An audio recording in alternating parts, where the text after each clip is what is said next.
So it's a Sunday evening. We are still confined to our homes. I'm on a Zoom call with my pal Dave. That can only mean one thing, or maybe two things. It's either I'm having a chat with my pal Dave, or it's another episode of the Constant Geekery podcast. Well, kill my brain cells and call me a fanboy.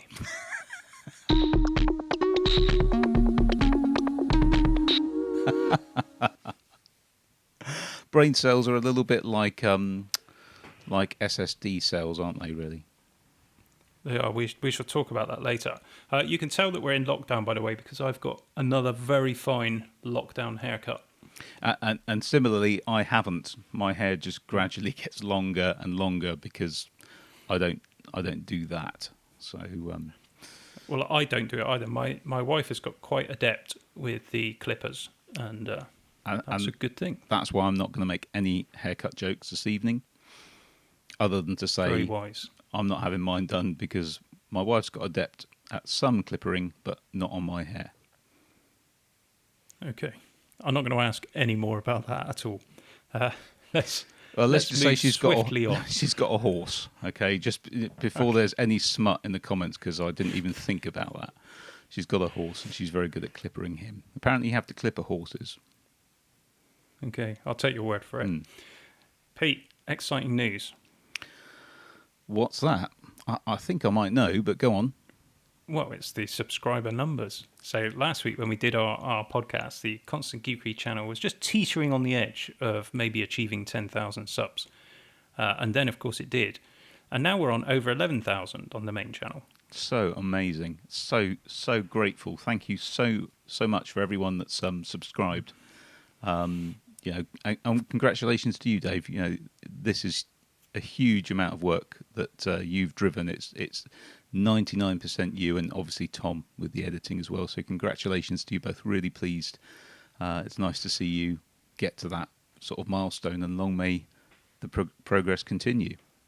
Yeah, thank you. Well, lots of people seem to think that it'll be quick progress from here, including myself actually, because I've got this idea that YouTube likes multiples of 10. You know, they get quite excited when you get to 100 subscribers. There are various things you can do once you get to 1,000. 10,000 seems to be a point at which things start rolling a bit quicker and you get a bit more exposure. And now that I've hit 10,000 and sort of, it's taken a while for that to kind of sink in. But I really want a play button, Pete. I think I said that last week. I really want a play button. So, yeah. Let's hope we get some more subs. I was actually going to make you one out of tumble dryer lint, but I haven't. But the thought was there, if that makes sense. It is interesting, though, that, you know, in just the space of a week, you've increased your subscriber count by another 10%. And I do wonder if it's like, you know, as you get older, when you're 10, you know, a year is 10% of your life, but as you get older, a year becomes less of a percentage of your life. So a year ago seems like nothing. So, you know. You would know. I would know. Yeah, this time last year, well, let's not go there. You probably can't remember it because you're getting on a bit now, Pete. Who is this? What am I doing here? Yeah, thanks a lot. I'll tell you something else as well. Obviously, I think this vindicates the decision as well to move the podcast onto its own channel. I think so. I know we've taken a little bit of a hit on the viewer numbers, but nowhere near as much of a hit as we expected, I have to say. And one of the things that we keep saying each week is we haven't got a URL yet. No, we really need to sort that out. Well, I have sorted it out, Pete. And Have you? I have. And you see, I looked up what are the Google criteria for having a custom URL. Okay. Well, the criteria is that the channel has to have been up for at least 30 days. Which it has. Yep. It has to have at least 100 subscribers.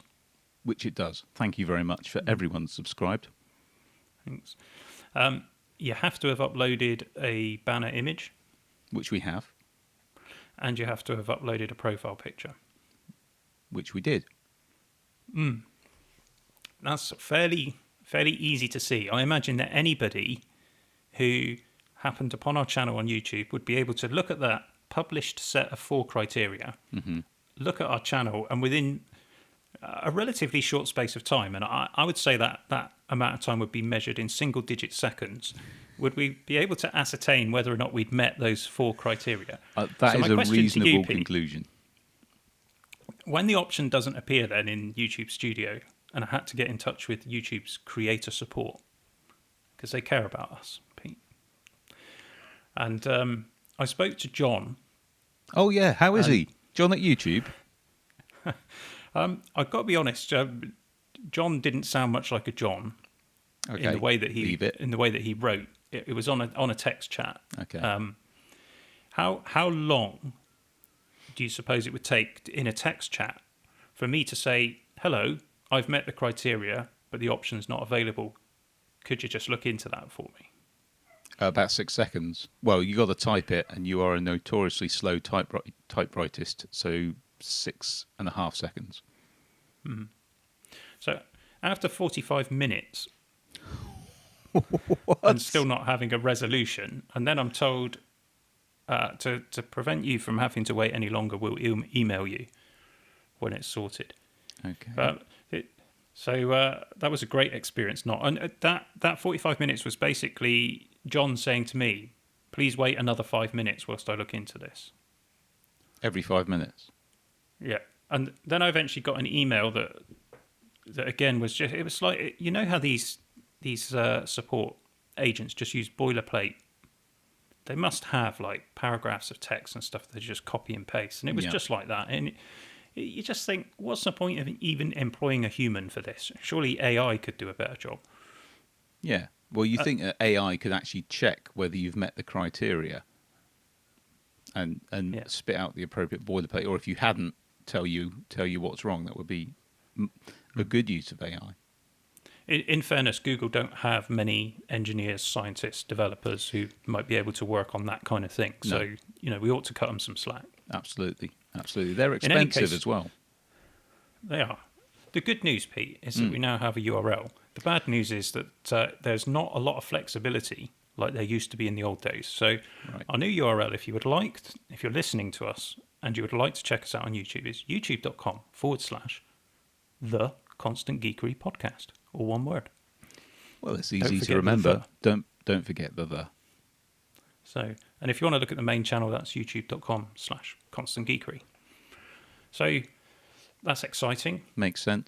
Something else that isn't exciting, Pete, is my drink situation. What is your drink situation this evening? Well, as I explained to you last week, I've gone through my whiskey collection. Yeah. So I was faced with the choice of starting again or delving at the back of our cupboard where Drinks go to die. Well chosen that place, where you buy a bottle of something and you have a snifter of it and it's like, that's interesting, and then it goes to the back of the cupboard, as you say, to die. And then about 5 years later you pull it out and go, is that still drinkable?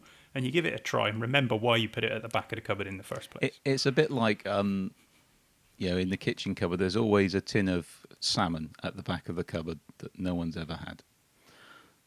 It's just there. So go on, because it should be noted, subscribers, that once he runs out of drinks at the back of his cupboard, it's my turn to find him drinks. So I'm hoping that it will run out soon enough. But go on, what have you got? There are still one or two. So this week, I don't know if you can see that, viewers. I've got, is it De Kuyper? It's a Dutch name, and it is a cherry brandy liqueur, Pete. There you go. Let me show that to you. It's quite syrupy, and it's quite strong as well. It says 24% alcohol. I have poured myself and measure. It's a very meagre measure. I think it's probably going to be sufficient. I'm just going to take a punt on that.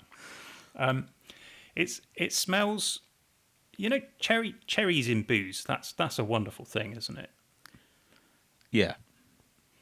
I suspect cherry booze not so much. Right.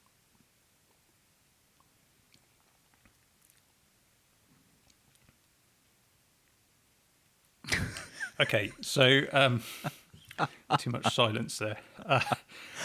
Just You for the remember when you benefit used to of get- those listening to us not on YouTube, so on Spotify or podcast or another podcasting channel, Dave's face then was an interesting mixture of bewilderment, questioning his place in life, and just general bemusement. I just don't understand why you would do that What make to it? to a perfectly good cherry. Oh. I look for the purposes of the podcast. I am going to commit myself to finishing this beverage, which tastes like the medicine that you used to get given when you were 3. Oh, does it taste like liquid tunes? That yeah. Yeah. So And tunes, for those who don't know what a tune is, Pete. for the benefit of those who don't, tunes are, and I use this term loosely, medicated sweets for if you've got a sore throat or a little bit of a sniffle, that we get here in the UK. They're like in a little pack. And Menthol sweets. Yeah, menthol sweets. And they do a cherry flavoured one. And it's a medicated sweet. We should say candy, of course. The Americans candy, call candy. their sweets candy. Yeah, sweets candy. Yeah. Last week, Pete, we started what looks like it might be a popular feature called Pete Eats, and we're not going to do that right now. But Yeah. can I inquire, Pete? Will you be eating during the podcast this evening? I will. And I have to say, you better drink that cherry concoction that you've got there, based on thanks for all the comments. I've had some that I just can't eat because for health reasons they're not happening. I can't have Marmite, just so you know. Fried egg and onion sandwich. Sorry, hang on. Let me just stop you right there. You can't have Marmite for health reasons. Correct. Isn't it just that you can't stand it? No, I really like Marmite. I absolutely adore Marmite, but I cannot have it for health reasons. Okay, for yeast. It's got yeast in it. No, it's not the yeast. Yeah, no, it's high in purines, which aggravates my gout, which is the same reason I can't have alcohol. There you go. I'm sharing far too much on this week's podcast. So thanks, but no thanks. Fried egg and onion sandwich, topped off with Coleman's mustard and Tabasco sauce. Maybe I'd I'd eat that. eat that, and I might eat that in a future Pete's Eat. But this week I've not long had dinner, so that ain't happening. Some peanut butter and pickled gherkin sandwich. What? No. I want to see you eat that. I feel like we've opened a Pandora's box here, and I'm concerned that we're not going to be able to shut it. So I am going to eat one of your suggestions, but you'll have to listen to the end of the podcast to find out what that is. There you go. There's the closest we're ever going to get to clickbait. It'll probably be worth it, though. So thanks and no thanks to all those who've suggested stuff. Okay, so on today's podcast, as we're rudely, I don't know how many minutes already into it, we're going to be talking about a couple of things in the news, where Apple has featured in the news, some interesting stuff there. I want to tell you about my power supply for my workstation, because you might enjoy that. Obviously, we just did a video on the Constant Geekery channel about SSD lifespan in the M1s. Been a lot of response to that, so we're going to talk a little bit about that and do some questions from the comments later on. But before we do those questions, we're going to do some comments from our last podcast and also emails that we've received. Yeah. Did you select any podcast comments for us to discuss, Pete? I did. First of all, just thanks for all the listens and comments on what you're doing while you're listening to the podcast, running, cooking. Keep them coming, but please keep them clean. Appreciate knowing what you do with your time. And not everyone hates the Magic Mouse. I'm pleased to see. I can see him laughing. I'm sorry, I drank some more of the cherry stuff. For those who can't see Dave at the moment, he took an unknowing sip of the cherry drink, and his face looked like he was. Oh, it was. You got to watch it on YouTube. It's worth it. It's not worth it. Not everyone. No, that was a kind of. Oh, I've got my whiskey. I'll just take a Okay, See, mental note to I've just got some water. Prepare myself. Sorry, Pete. I rudely interrupted you. No, that was comedy gold. So not everyone hates the Magic Mouse. There are a few people beyond me out there that love it. So thank you for that. But definitely much more love for the MX series products, and why not? They're very good. Lots of love for your sandwich analogy. Ooh. And I wonder how far we could stretch that maybe during the podcast, see if we can perhaps bring in a few extra bits on that. Garnish, if you like. Yeah, exactly. And Garnish the sandwich. just to start you off on that, did you know that Subway bread may technically not be bread? Did you know that?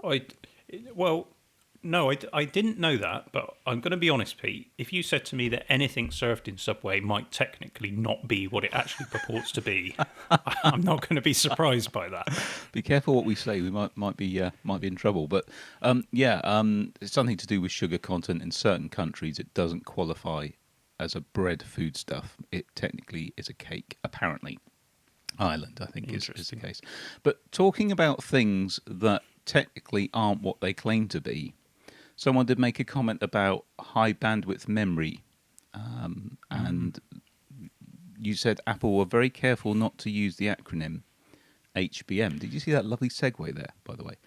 Very good. So, any thoughts why they don't do that? And can you use a sandwich analogy to explain? That's harsh. Okay, a club sandwich would not be a club sandwich if it only had 2 slices of bread. Yep. In the same way, Apple's high bandwidth memory does not have the 3rd slice of bread. So it's high bandwidth, but it's nothing special. You know, there are PCs coming out with the same speed memory in.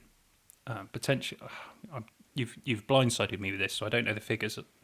Don't have them in front of me, but I think the Apple SSD, the Apple RAM would peak at 68 gigs a second. Okay. Whereas HBM1, is it 100 or 120 or something like that? And HBM2 is twice that.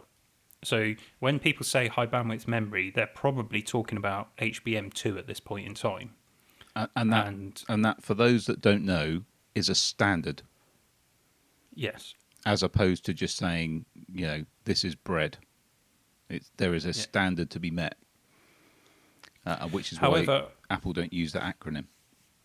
Yeah, but what I will say is that it's not just speed.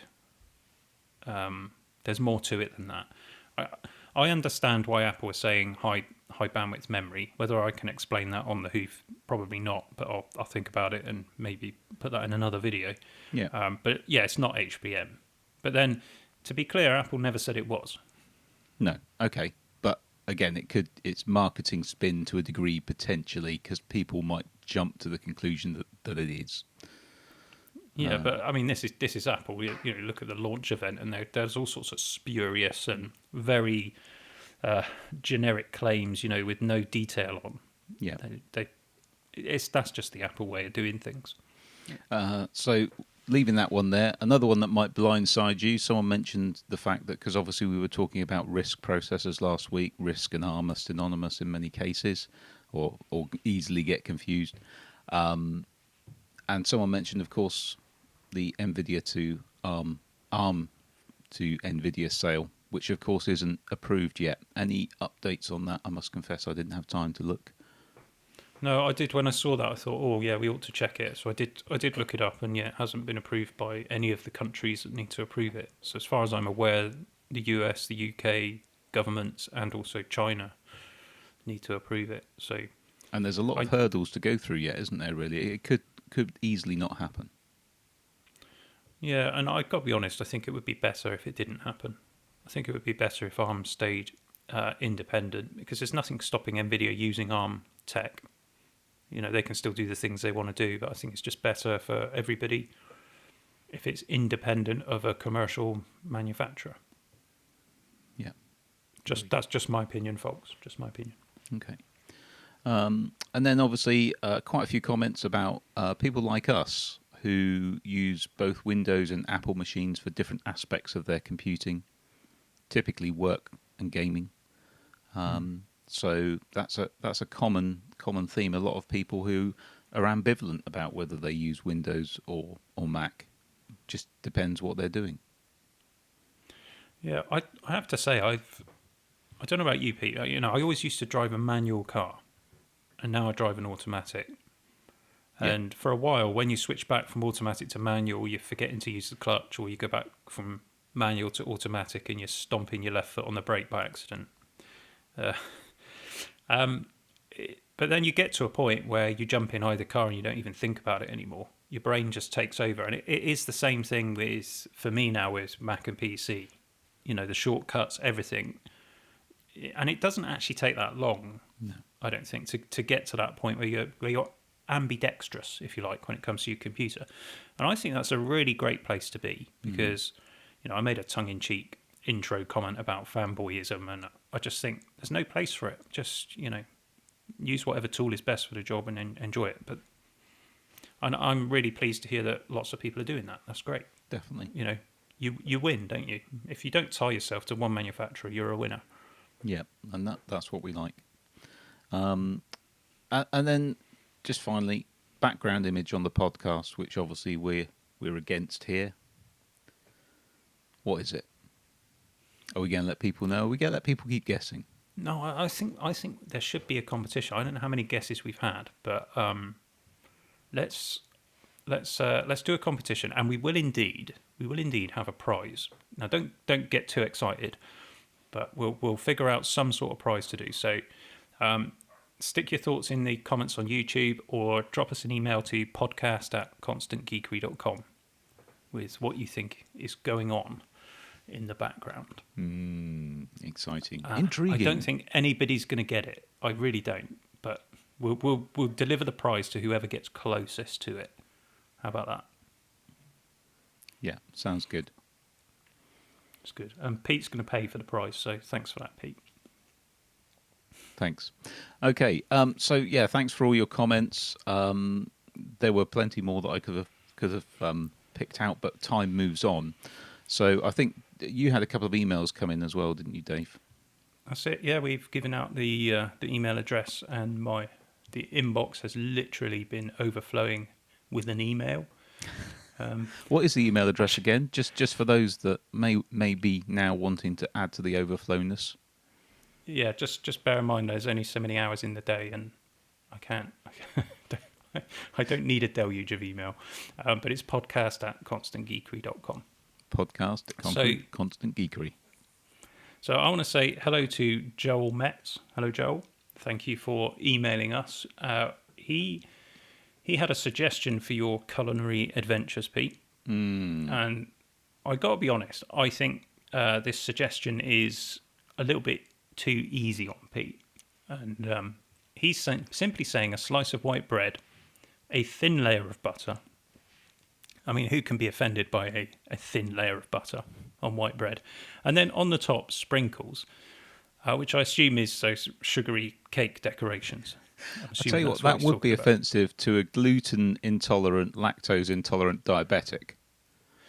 It would, but since you're none of those things, I think you'd be getting off very easy with that. And then he says, serve it with a cup of freshly squeezed orange juice. But I don't think that makes it worse. I don't think you've got the point here, Joel. We're trying to make Pete's life uncomfortable on camera. No. So no, you're not. Turn it up. No. Turn up the suggestions. Brilliant suggestion, Joel. More like that, guys. More like that would be. And whoever suggested the peanut butter and gherkin sandwich needs punching. And I'm going to say that on YouTube. Honestly. Vile. Okay, anyway, Joel has sent an image which, by the wonders of Tom's editing skills, if you're watching on YouTube, you will now see the image of how he imagines Pete enjoying his glass of juice and little snack. It is quite an amusing image. It does look a bit like you, Pete. No, it doesn't. Does it? If you were maybe a couple of years older and your hair was white and you were a monk, then it would look a little bit like you. Anyway, should we move on? Yeah, let's do that. Jordan sent an email. Jordan, some of the viewers of the channel will know because he did a slot for me on the M1 suitability for web development. And since Jordan has taken the time to email us, I'm also going to give him a shout out for his YouTube channel. It would be rude not to. Do it. Let's Have a Go. And you can find it by going to the main Constant Geekery channel on YouTube and having a look at the channels I link to, or just search Let's Have a Go. So Jordan asked us two things. He was interested to get our thoughts on the Sony Alpha 1. And I don't imagine that you've paid any attention to the Sony Alpha 1, Pete, because... No. No. I don't even know what not, it is. Is it a camera? It's a camera. Okay. Yeah. Well, at least I got that right. It looks really smart. I'll be honest, I saw the price of it and I thought, I've only got so much headspace for tech and I haven't paid much attention to it. But it looks amazing. It looks fantastic. It really does. I mean, it shoots 8K video at 30 frames per second, 4K at 120p, 50 megapixel full frame, latest gadgetry and technology. It's even got an Ethernet port on it. Really? You know, it's just... I can imagine for a professional workflow, I'm pretty sure it does something as well where you can talk to it and it will label the photos you're taking as you're talking. I might have got that wrong, but I think this is, you know, this is designed at professional photographers who need to get the work done quickly, get the photos uploaded. It's got sort of connections to the smartphone and various other things. Okay. And the price is at £6,500. Pounds, English pounds. Okay, which is a lot. That is I don't a know what lot. that is in dollars. That is a lot. But like you say, if it's aimed at the professionals who work, time is money. That sounds a lot more sensible to spend that for that, as opposed to the Zeiss we talked about a few weeks ago. Although, in fairness, the Zeiss does in fact have a lens with it, whereas for that £6,500, it's just a body. You don't get any glass for that. Mind you, again, the pros will have the glass, won't they? So. They will. And if it's an Alpha, then when the AirPeak drone eventually comes along, you'll be able to sling it on that, presumably. I would have thought so. It doesn't look very big, I have to say. Very compact. So Jordan, it looks fantastic. It's out of my price range for consideration. So I guess the great thing is that technology will be filtering its way down, coming down to us. And some people would say, well, why on earth would you want to shoot in 8K video? A simple answer is for the same reason why I shoot in 4K on the channel, but everything that goes up to YouTube is only 1080p. And it simply means that you can have one camera and then crop in and, without losing quality. So very with flexible. 8K, you could do that with could output 4K video, which would be great, but then I'd have to upgrade my computer again on... let's not go down there's that probably road. there's probably a whole video there, isn't it, at some point about the implications of that, which many YouTube creators have actually switched back to just shooting 1080 because of the implications of shooting everything in 4K in terms of storage, rendering times, all that kind of stuff. They've actually gone back to HD. Well, if you've got the time to set it up, if you had a 2-camera setup and both cameras shooting 1080p and you got them framed right, so that you could do a multi-cam and switch between them to cover the edits and stuff, you'd be saving a lot of file space. Oh, we used to work that way. Well, we did, yeah. Yeah, but to like you say, to step up to 8K, that's another leap again in terms of all those things. And just as we found, we've got M1 chips or system on chips that we are eating through the footage with. Along comes accessibility to higher resolution workflows, which require more power again. So it's an arms race, isn't it? It is. The other thing that Jordan mentioned as well is he's talking about Google planning to make its own ARM chip for Chromebooks and Pixel phones. Doesn't surprise me. Lots of players want to press on in ARM. I think we might have spoke last week as well about Qualcomm. Microsoft, obviously, they want to do stuff. NVIDIA want to do stuff with ARM. So that's no surprise. What Jordan's asking is, do we think it could push Chromebooks into more contention? Now, we've got fairly strong views on this, Pete. Yeah, which we've been criticised for having those views, but I think I stand by them, is that as it stands at the moment, the Chromebook just isn't really a contender for the kind of work we do, or the kind of work most people do. I'm not saying that is true for everyone, but for education it's great. And if you just want it for checking a few emails and browsing the web, then it's fine. But if you want to do any serious work on it, it's another ecosystem that you've got to adopt, and it just doesn't have the software that Even in the Mac PC sphere, you've got certain things that will only run on one or the other, which may inform which platform you go with depending which industry you're in. So I would say they've got a tough hill to climb to get into. I suppose it depends what you mean by contention, but if it's what I think you mean, into sort of, would you choose it over a Windows machine or a Mac? I would say that's probably not in the foreseeable future. No. I mean, we for our web studio, we started a YouTube channel, which we haven't done much with. And we did, in fact, shoot a video. We bought a Chromebook. We shot a video about it. It was a bit of a laugh and a joke and trying out some techniques and stuff. I actually took the video offline because it wasn't well received. I think people didn't really understand our sense of humour and the point that we were trying to make. It was a terrible experience, though. I mean, in fairness, it was a cheap Chromebook, but I thought that was Chromebooks. That's the point, isn't it? It's cheap, So, but it was horrible to use. The apps were like phone apps that just weren't working. Stuff didn't work right from the moment that we started the installation. Stuff wasn't working properly. It was a dire experience. And we tried to be positive about it, didn't we? We did try to sort of look on the bright side of it, but it was horrible. And the point that I made to somebody who put a particularly vile comment on, sort of accusing us of bigotry and snobbery. Snobbery, probably not bigotry. And I just said, well, I bought my boys for their schoolwork some refurbished ThinkPads, and they cost the same price as that Chromebook. And it's older tech, so the screen isn't as nice as the Chromebook, but they had quad-core i7s in them, or i5s, might have been i5s actually, and SSDs, plenty of RAM, and were a joy to use. They ran everything, full Microsoft Office, all of the stuff that the boys needed for the schoolwork at the time. And they also came from a company that sort of redid the keyboard.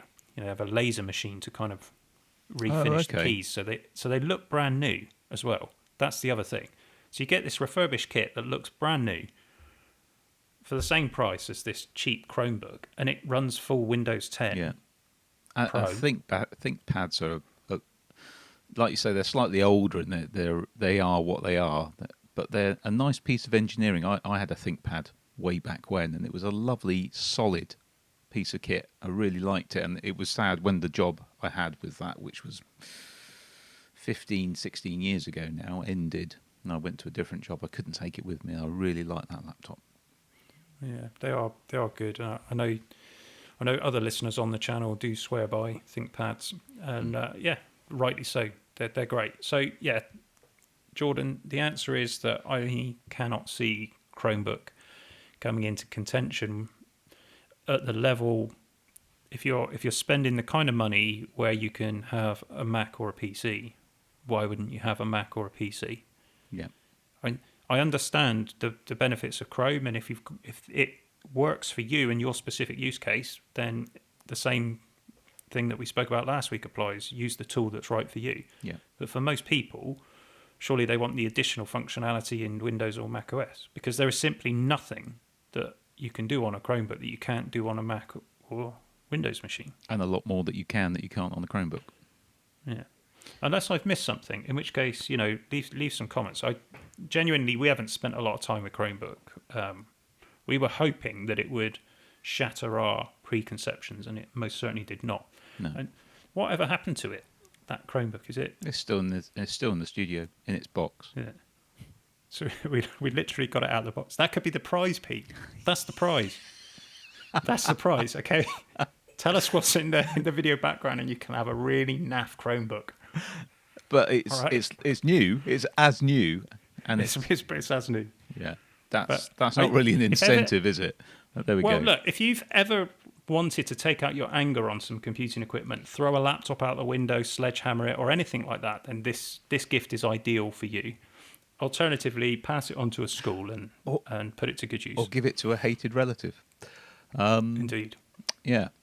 So just going back to something I wanted to touch on very briefly, you mentioned about Others bringing out ARM processors, and I'm going to resist the obvious dad joke. But the BBC, of all people, the other day actually had an article which I meant to forward on to you. I don't think I did in the end, called Chipageddon. And they touched on something we've covered a number of times, which is how challenging tech manufacturers are finding it at the moment to get chips, get technology. And that's where we're seeing the shortage of delivery on graphics cards, on machines. Of course, chips are in so many things these days beyond computers. You know, they're in your car. Average car has 12 or 13 serious chips in them, serious CPU type chips. The foundries are at maximum. You know, even if you build a new one, you're talking 18 to 24 months before they can come up to speed. And even then, it takes longer to tune that foundry to get maximum yield out of it. So that, along with the pandemic, but it's not just the pandemic, a massive demand for things like 5G services from the big contractors means that it's entirely possible we will continue to see shortages of new tech because of this. Yeah, I think some people don't understand as well how long this stuff takes to make. So if the process of building up a wafer for an SSD, for example, you know, that takes about 30 days. And that's it's a long process. So to ramp up production, there's a lead time, you know, because a lot of these processes take a long time. And some of the foundries, they don't make their own wafers, and so there's other supply chain issues further up the stack, you know. And then, of course, when products do come out, idiots are buying them and scalping them on eBay. So yeah, let's move on. What else do we want to talk news. about?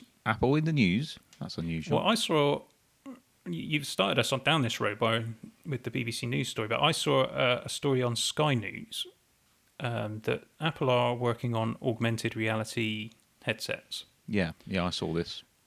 So, do you remember years ago Microsoft announced HoloLens? I do, and we were quite excited about it, I seem to recall.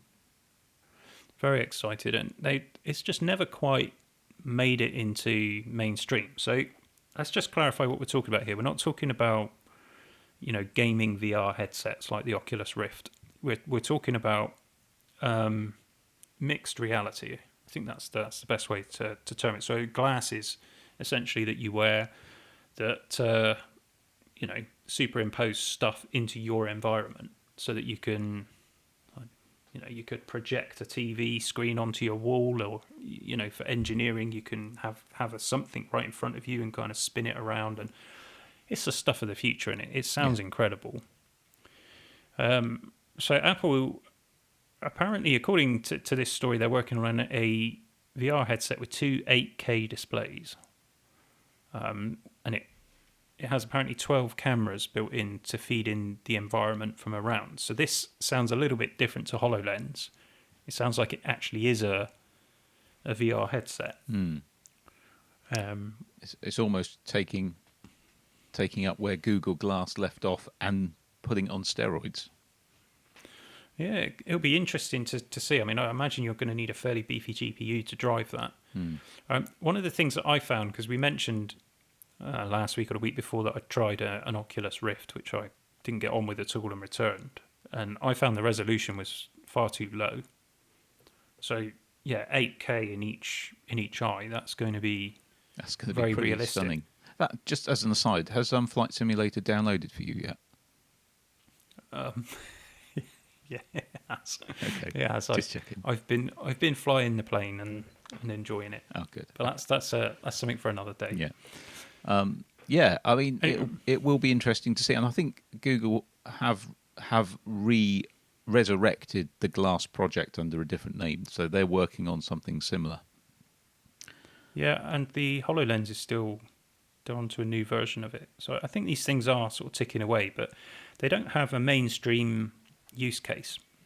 No, like you say, it's people like engineers, maybe surgeons, who are getting real-time information on the patient they're operating on. I mean, that is real Star Trek stuff of the future, isn't it? But that's where the market is for that, and us mere consumers, I'm sure they will find a consumerized version of it, but it's going to be in those professional specialisms first, you would think.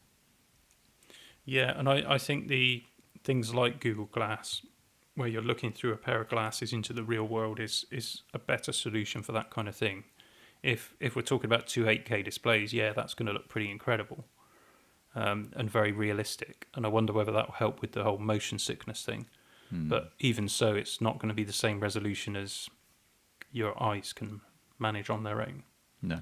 So I could see Apple's VR headset possibly having a consumer market, but then what kind of graphics card do you need to drive a game or something with two 8K outputs? You touched on that a second ago, and I had the same thoughts when I read the article. And obviously we've talked a lot about where Apple Silicon is going and our feeling, and a lot of subscribers have commented on Apple need to come up with some kind of GPU solution. Could it be that there is a solution being either engineered or has been engineered to support this, and this dual 8K VR is now possible because of the leaps forward that Apple Silicon's done? They're now going to be able to apply that to the GPU side of things. Be interesting to see. I'm gonna say no. Are you? To that. Oh, yeah, okay. Because the RTX 3090 can certainly do a bit of 8K gaming, as far as I'm aware, but two 8Ks, I can't see it. I think you'd need dual GPUs. The pricing as well, $3,000, apparently. I don't know where they're getting this information from. It'll probably have a silly case as well. Perhaps, yeah, let's not talk about that. No. Right.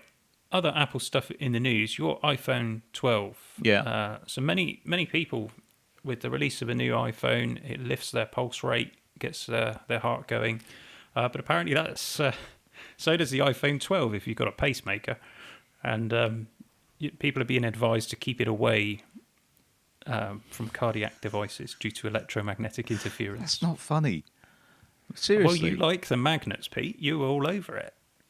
Wow. Getting all and excited it's about to do the with the magnets, is it? Yeah. Crumbs. Yeah. Well, so I didn't realise that. So if you know of someone who's got an iPhone 12 and a pacemaker, or a pacemaker, and could come near an iPhone 12, that's probably worth looking into, I'd say. Well, Apple's official document says you should keep iPhone and MagSafe accessories a safe distance away from your device, more than 6 inches apart, or more than 12 inches away if wirelessly charging. I guess most people don't wirelessly charge their iPhone right next to their chest, but if that's you and you've got a pacemaker, you probably want to stop doing that. I if I had one, I would probably, the first thing I'd do is MagSafe it to my phone, just for the laughing. Yeah. Do you remember, Pete, on. the developer transition kit? Yes. So, and do you remember the cost of the developer transition kit? And perhaps some of our audience don't know what we're talking about. So can you describe the developer transition kit and the process of obtaining one? Yeah. Briefly. So when WWDC last year, when Apple Silicon was announced, developers who develop for Apple, such as us, could buy a developer transition kit, which was basically a Mac Mini with, it wasn't an M1, it was a 13X, was it? A12X? Can't remember what it was. A12Z. A12Z. Processor in it. So that basically you could start getting your software ready for Apple Silicon. That was the idea behind it. And Apple were charging, was it $500? $500 for you to have one, on top of your Apple developer license, and on top of the fact that this is kind of what developers need to do in order to support Apple's new ecosystem. You had to buy it.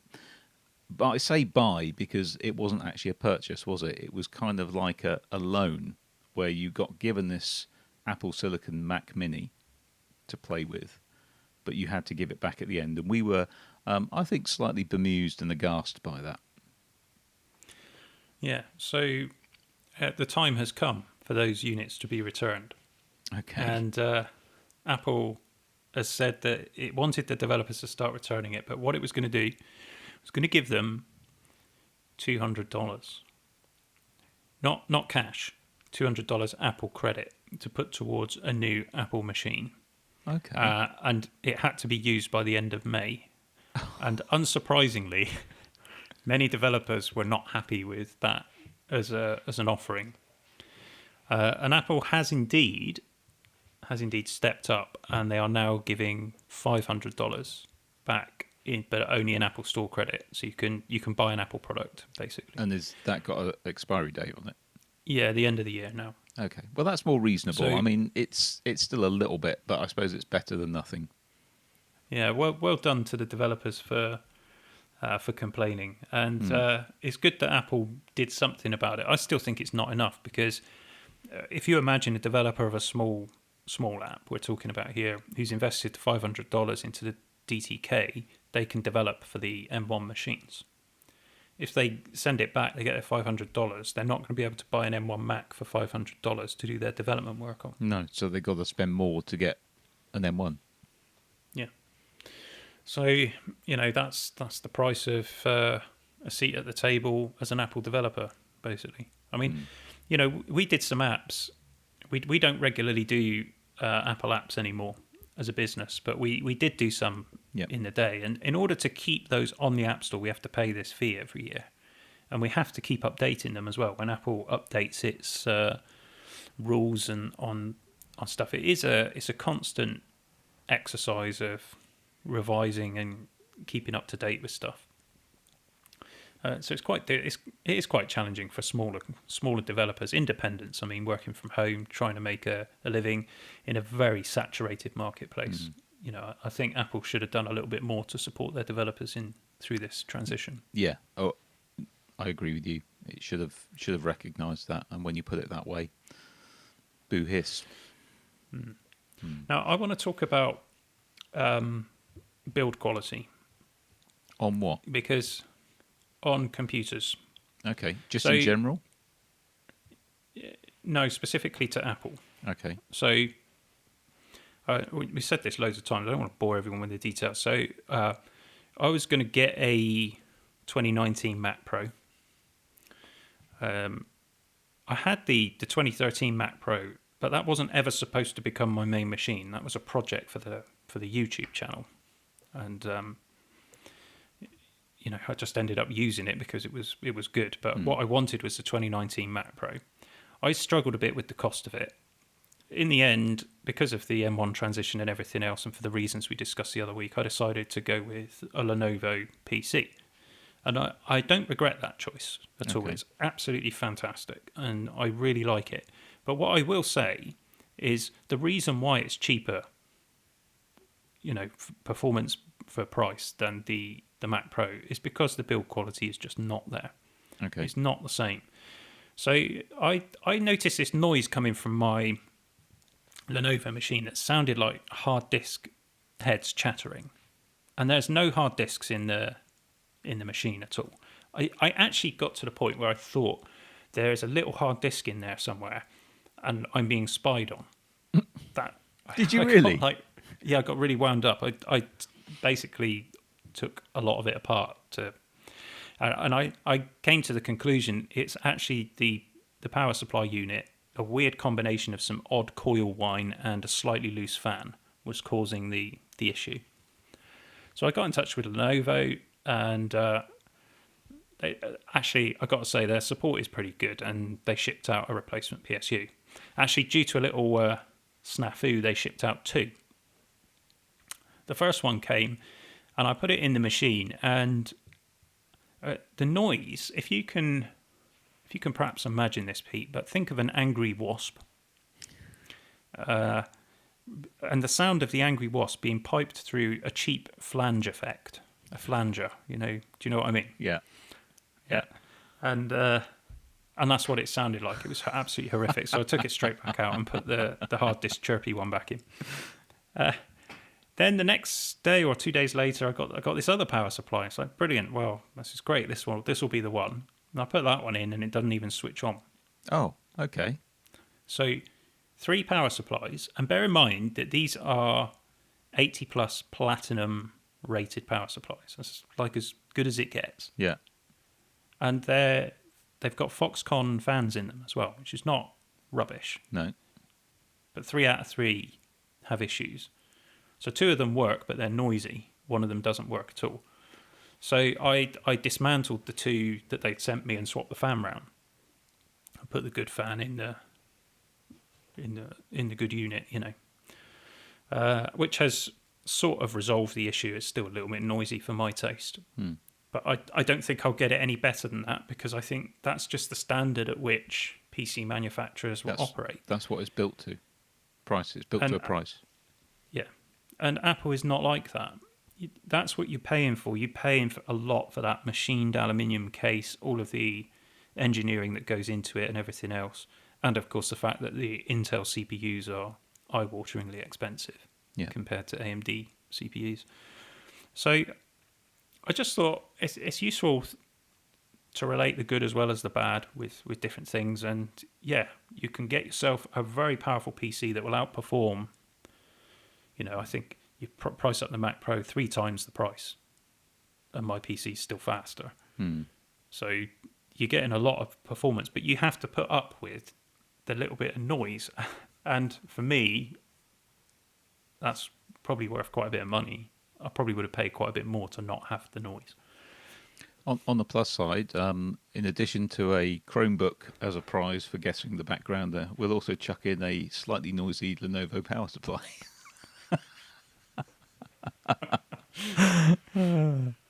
But you have to pay the shipping. No, just kidding. Well, I'm sorry you've had some delights with that. I think I did phone you or FaceTime you one day when you were in the guts of the machine trying to repair it, and it was a sight to behold. Dave being attacked by a flanging angry wasp. I wasn't having a good day. I was going to relate some tales as well about my experiences with UPS, which are absolutely laughable. You make jokes about Hermes, but you ain't seen nothing, mate. Oh, really? I will save that for a future one.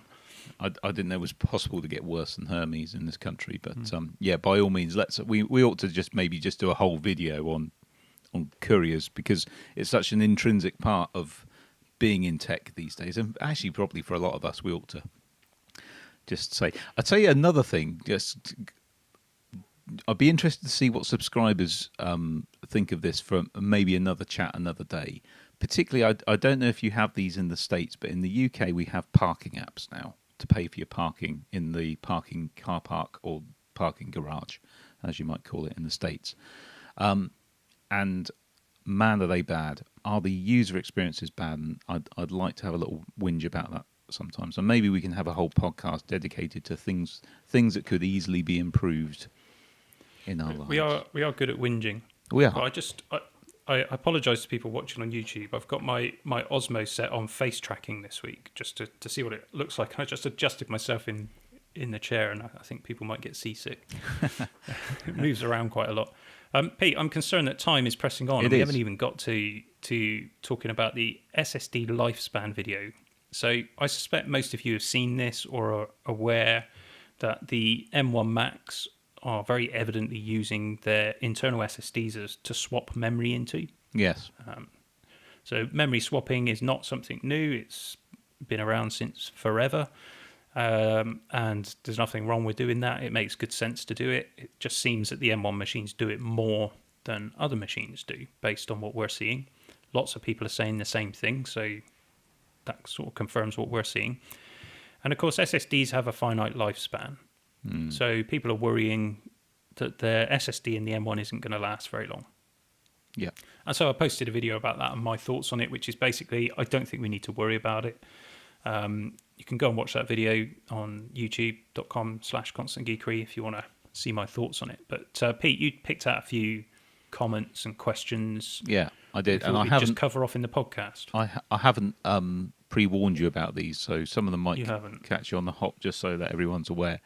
So you did a calculation for 5 years on how much an SSD might use in that time. But if you extend that down over to 8 years, it actually goes down to 51 gigs of data a day, which is still a lot. But one of your comments asks how much data per day is being written to the swap file. Obviously, the answer is it really does depend on your work, what you're doing and how you're using the machine. But the comment was made, it only has to swap its memory out 6 or 7 times in a day to reach that. Yeah, which is a valid point, but what I would say to that is not everyone uses their computer every day. That's based on the smallest hard drive.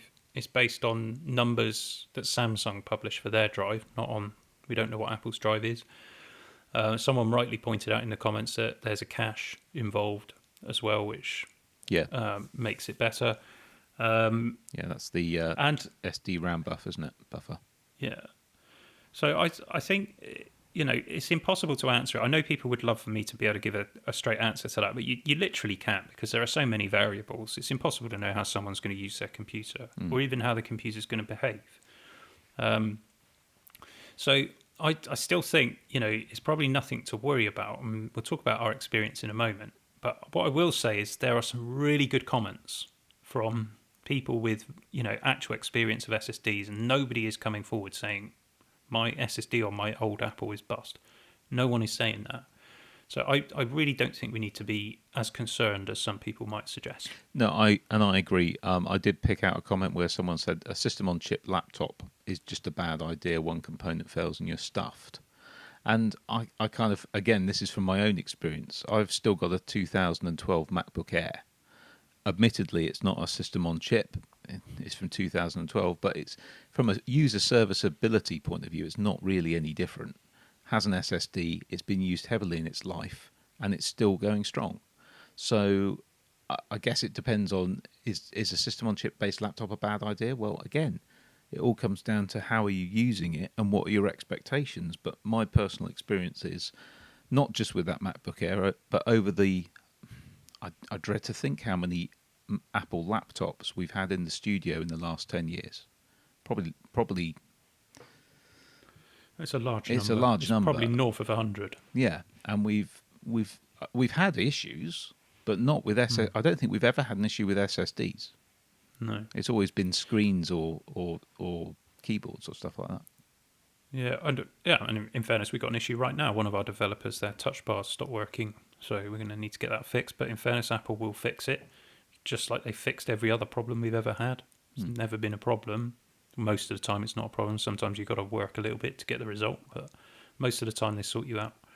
So I don't, I'm not concerned about it personally. I don't worry. And look, if any laptop is not system on chip, it's any laptop with soldered on components. Yeah. And you're always going to get this if you've got an Ultrabook, a super thin laptop. And Apple are not the only people making these. There are always going to be soldered on components, or if you're in the States, that's soldered on. You can't fix those things, or not very easy. You've got to go to someone like Lewis Rossman, someone who knows what they're doing. And because the companies don't want you to fix them, they want you to throw them away or buy a new one. If you want to have full upgradability and changeability on your laptop, you've got to go to some independent and buy, a Clavo, which is what I used to build laptops way back in the day, and I am going back nearly 20 years now. And I used to buy Clavo shells, and you would put the CPU and the RAM in and stuff, like a bare bones system. But if you want something like that, you end up with a clunky looking laptop. It's bigger. So there's always compromise, whatever isn't you there? want. There's always compromise. Yeah. So I wouldn't level it purely at Apple though. That argument. No, definitely not. A few people have made comments about perhaps using an external drive either for their file storage to extend the life of the internal drive. Again, I can see that it's not going to hurt. I mean, we do that, don't we, with our video work? We don't use the internal drive for that. But if you really want to save the swap file, you could use an external drive if you booted from it. But then, of course, you're trading performance because it's not going to be as fast. Yeah, I can't see any good reason to do it, I'll be honest. And bear in mind, unless you're using a Thunderbolt external drive, the M1 machines have got issues with the USB speeds.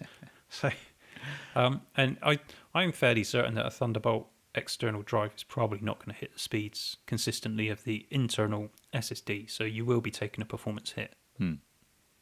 Yeah, and also you'll saturate the Thunderbolt bus, won't you? Yeah.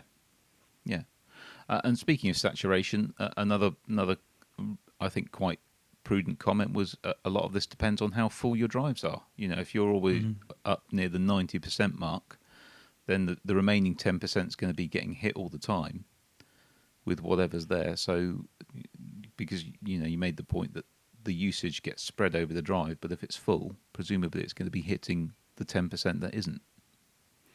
Yeah, that's certainly true. And I go back to my original buying advice with this, which is, you know, think about how much disk space you need and then probably double it.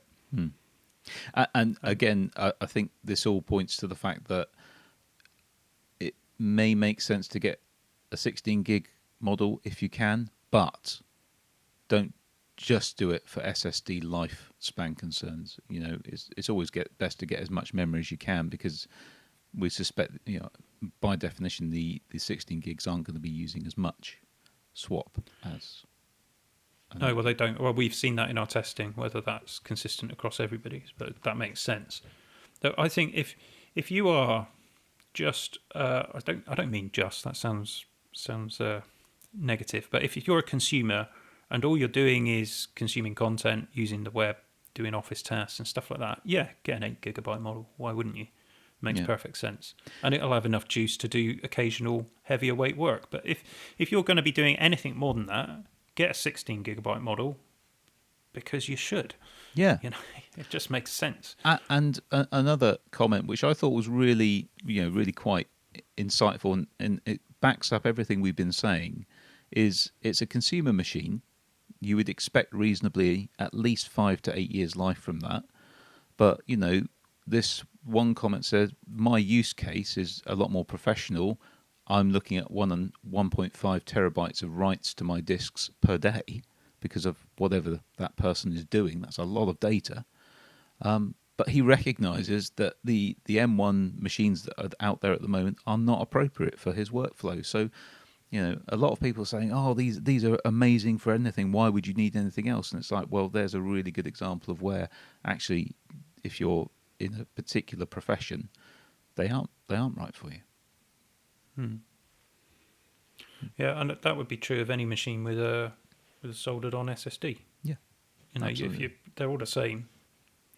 The more you use it, the quicker it will die. But, you know, just again, I think some people misheard the message in the video, and you know, we focused the video around the terabytes written figure, the total terabytes written before the manufacturer stops warranting the drive. Now, if you're a manufacturer like Apple, Samsung, Toshiba, Hynix, whoever else is making these chips, if you're going to apply a warranty across your entire range of this product, you're going to set that figure some way lower than the average that you're actually achieving in testing. Of course you are. Because you're going to build in some comfort. You know, you'll have a blanket. And then bear in mind that some of those chips, you know, when those wafers are finished, we said they take 30 days or whatever, they test them, and the best ones go into industrial grade stuff, and the worst ones go into the cheaper consumer. But you sometimes they'll use those parts in, you know, you get a better part, essentially, you know, and it might end up lasting a lot longer. You know, you could end up with double or treble the TBW. And I'm not saying that's definitely going to happen, but it will happen for some people. I don't believe for a moment that you would get up to that figure, whatever it is for the Apple SSD, and all of a sudden it will just stop. No. It seems unlikely. Definitely. I think you'd be unlucky if that happened. I agree. And just one final comment that I wanted to highlight from the many thank you in that video, and a really good video there. But apparently you are so British. Which did make me chuckle, because I thought I was the British one. And you're kind of, I'm not going to go there. But they like your pink shirt. The pink shirt is a hit. It sets off nicely against the grey background, doesn't it? I have to be honest, I'm quite keen to get sponsored by the manufacturer of those shirts. They are very nice shirts. I may reach out to them and see whether or not they might sponsor me the odd shirt. I do like to wear a nice shirt, and they are very nice shirts. So I'll see how we get on with that. Be rude not to. I just want to touch on our experience with SSDs, Pete. And you already covered this a little bit. You know, we run a web studio together. I can't remember how many staff we've got, which is absolutely terrible. It's over 30. Yeah. Most of whom are on Mac, and we cycle our equipment probably, every 3 years or so. Yeah. So we've had a lot of equipment over the years. Before you and I started our web studio, I had another web studio where, again, we were buying equipment. And we bought and sold a lot of Macs and a lot of PCs. I don't remember any SSD failures. And that's not just Macs and PCs, that's external drives and servers as well, our server farms. So we're hosting websites, we buy our own equipment. So we've got servers decked out with SSDs. I can think of a couple that are hosting a whole bunch of websites, and they're loaded with some fairly sizable SSDs that we bought 4 or 5 years ago. Yep. Easily. And they're on 24/7, day in, day out, and those servers are handling some fairly significant loads, and we've not had any issues. And looking at the health reports in Linux, I don't have any concerns at the minute. So I don't think this is an issue.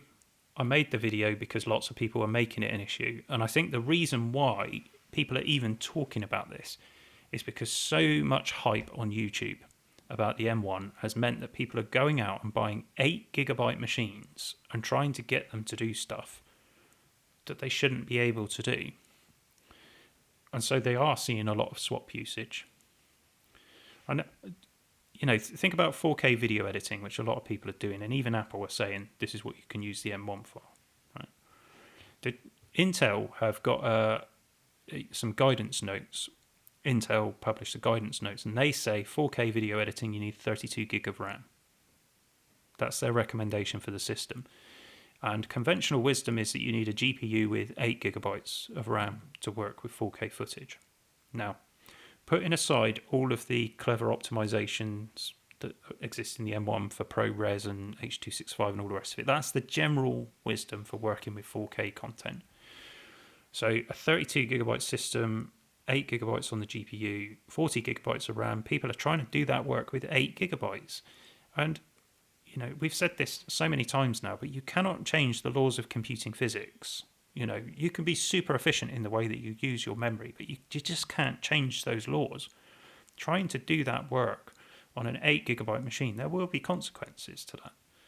And so swapping is one of them. You know, the machines slow down, don't they, when you push them real hard? The 8 gig does.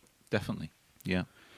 So I just think, you know, the hype and hysteria has been absolutely irresponsible from a lot of well-known YouTubers that should have known better.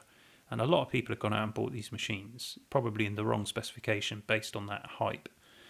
I'm fed up about it.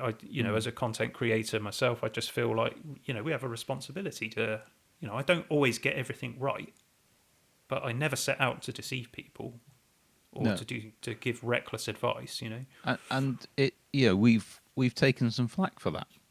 We've taken some flack when we first did one of our very first reviews. I had an issue with the MacBook Air with running the M1 where it slowed down, and I was having really choppy performance in Final Cut Pro.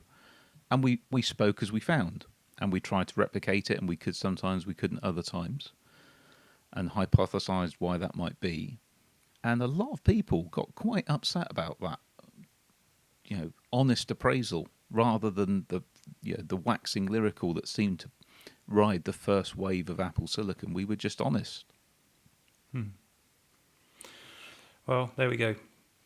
I think we probably ought to wind things up because, according to the timer in front of me, we've been going for quite a long time. It's a record, folks, and I still have to make myself sick, apparently. Yes, and Tom's got to edit this tomorrow without me. So just a note about next week. We haven't decided what we're doing yet, but I'm going to be out of action for a little bit of time this week due to a minor procedure at the hospital. So we are not quite sure what we're doing yet with the podcast next week. So if it turns out that there isn't one, then we just apologise in advance, and we'll get back to the normal schedule as soon as possible. It may be that I'm okay to do it, or it may be that we can get a guest in. Obviously, lockdown makes this much more tricky. I but could we'll do a our best. soliloquy. I could just talk, to myself And eat. like a Shakespearean for an hour. You could. I imagine people would want to watch that. And I think probably putting the Osmo on head tracking has been a fail this week. So apologies for all of the wiggling around, folks. So I think what we'll do is we'll say cheerio to everybody, because some people may not be interested in your gastronomic mastications. I'm certainly not, but others are, it would seem. And of course, if you're listening on a non-YouTube channel, you won't be able to see what's about to transpire anyway. No, I will try and commentate. But so if you're going to depart now, then we'll say thanks for joining us this week for the podcast, and hopefully we'll be back with you next week, and if not, the week after. And thanks for tuning in to the Constant Geekery podcast. Cheerio. So, Pete, what is your gastronomic adventure this evening? Well, I'm going to see if you can work it out, okay? By starting with this and going. You've got a drink. See if I just. Excellent. I will say that it's quite a virulent looking drink, Pete. It may just be the colours on your webcam, but it looks like. Okay. And based on your reaction, I'm confident that it may well have been some sort of urine. Is it Joel, wasn't it? Joel's suggestion. I didn't have any freshly squeezed orange juice, so that was neat orange squash. And I didn't have quite the right glass, so I've gone for a cocktail glass. To Cocktail glass of neat orange concentrated. Yuck. Oh. Anyway, so that might lead you to think that I now have a slice of bread, which I do. And it does indeed have butter on it. But much to my annoyance, I didn't prepare for today's challenge properly, so this is completely my fault. I asked my son at the start of when we recorded the podcast to go to the local shop and get some sprinkles. And some white bread, which he got one of those things. And I said, failing there being sprinkles at the local shop, get some of that. Pete's holding up some peanut butter. So is that smooth or it's crunchy, smooth. Pete? I prefer crunchy, but we're out of that at the moment. And so you can see I've got a thing of peanut butter there, and I have so that's a thick slice of white bread with a generous. What is that? What is that? that is a jar. Those gherkins. Yeah, they're gherkins. A jar of cornichons. Okay. I think they're cornichons. Have they been? Have they been at the back of a cupboard somewhere for a while? No, they actually are really nice on burgers. So as you can see, the jar is nearly empty. Mm. However, one has to say graphics pad. I know this was you. I've remembered that name. and to make things worse, I haven't brought up an implement to get them out. So I've now got to put my hat. Pete fishing out gherkins. This is not a winner. I think in America they don't. Do they call them gherkins? Or they just call them pickles. Pickles. So the kind of pickles that you get in your burger. Some people love them. I do like them. Some people don't. You can see they're quite. Yeah, I do as well. Right. I've put. I think you're going to enjoy this. Salty and, pickly. There was something I forgot to do with my orange work. juice earlier, actually, because the image that Joel sent. I've got a really gunky hand. Fortunately, I've got a cloth here. So just before I do that, I just have to. He did have a hat on, so I just for Joel just. Okay. Anyone tuning in at this point is going to really wonder what's going on, aren't they? Right. Okay. So that is about as far away from a monk's cap as you could get. It's not even my hat. It's my wife's. It's your wife's bobble hat. Look at that. Brilliant. So Pete is in a bobble hat, about to eat I feel a peanut butter. There's no gherkin. trickery going on down here. Okay, I am genuinely doing this. Okay, there it is. Okay. Well, I can't see it. Go on. No, hold it open. Oh, okay. All right. You've only got 4 gherkins in there. I'm going to try and get one bite that includes peanut butter. Somebody commented as well that they wanted to hear you chew it. I don't want to hear you chew it, Pete, but somebody does. Go on. Go on. Oh.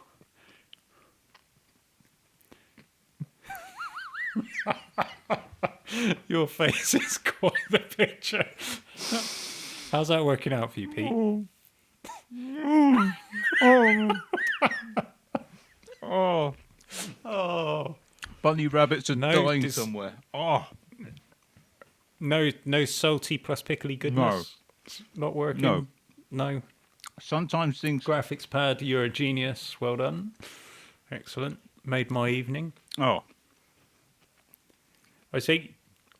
How do the rules go, Pete? Do you have to finish the whole sandwich? There are no rules, so I'm saying no. That is the rule. I get to elect whether I finish it or not. Graphics pad. To quote Liam Neeson in a film I've never seen. Sorry. No, I've got to say this. I've never seen this film, but there's so many memes out there about it. Wherever you are, I will find you, and I will kill you. I'm just going to say I drank all my cherry gunk. So I just, I didn't take one sip and then abdicate responsibility for finishing the rest Yeah, of but it. you got Like some kind of weekly. you got some choice in the matter. You could have gone, Okay. no, that's not coming out of the cupboard. No one knows what's in your cupboard. It's the worst thing I could find. Actually, no, I tell a lie. There's some Drambuie in there. Oh, I like Drambuie. It'll be a cold day in hell before I'm in on that. We'll see. Anyway, We'll see how it goes. Anyway, I hope you enjoyed that highly computer tech podcast involving Pete eating peanut butter and pickled gherkins. Thanks for the suggestions, folks. yeah, thanks And, a bunch. Thanks for watching. Please hit subscribe on YouTube. That's the least you can do the after I've thumbs eaten up. that. It is. Maybe share it with a friend. And we'll see you next week or maybe the week after on the Constant Geekery podcast. Cheerio. Cheerio.